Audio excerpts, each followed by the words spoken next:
Chers et chers Valdôtains, les fêtes sont toujours une belle occasion pour se réunir autour de nos traditions, de notre histoire, de notre culture.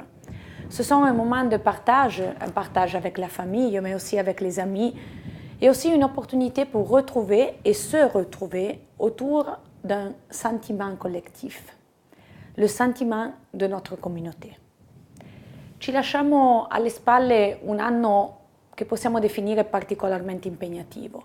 Un anno a cavallo tra due legislature del Consiglio regionale della Valle d'Aosta, durante il quale hanno prevalso, ahimè, le logiche della divisione. E tutto ciò a discapito di un'unità che invece è sempre più invocata dai valdostani. Un'unità però che non deve essere concepita come pensiero unico, bensì un'unità nella diversità e nel pluralismo. In Consiglio regionale siamo tutti espressione proprio di quel pluralismo di idee che è poi anche il fondamento della nostra democrazia, ma anche della nostra autonomia. Ma siamo anche tutti uniti da un'unica e comune aspirazione, che è quella di lavorare per la Valle d'Aosta, per renderla un posto dove continui ad essere bello vivere. L'unità si alimenta della comprensione delle ragioni dell'altro e affonda le sue radici notoriamente nella solidarietà. Ed è in questo che risiede il messaggio augurale che vorrei davvero consegnarvi oggi.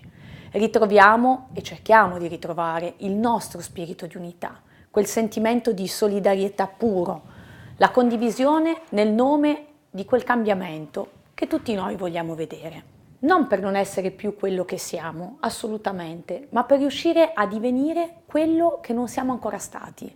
Perché tutto è cambiamento e il cambiamento parte da noi, come singoli cittadini, ma anche come comunità.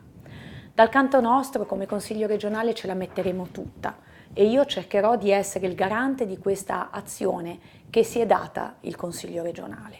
Un'azione volta a quel confronto serio, ma anche costruttivo, nel rispetto di quel ruolo che ogni forza politica deve trovare nella ricerca continua di una sintesi tra opinioni che possono e devono essere anche molto diverse, perché la politica è conciliazione ed è venirsi incontro. La buona politica non può e non deve essere polemica fine a se stessa, ma presuppone un ascolto puntuale, un confronto che poi porti a decisioni concrete.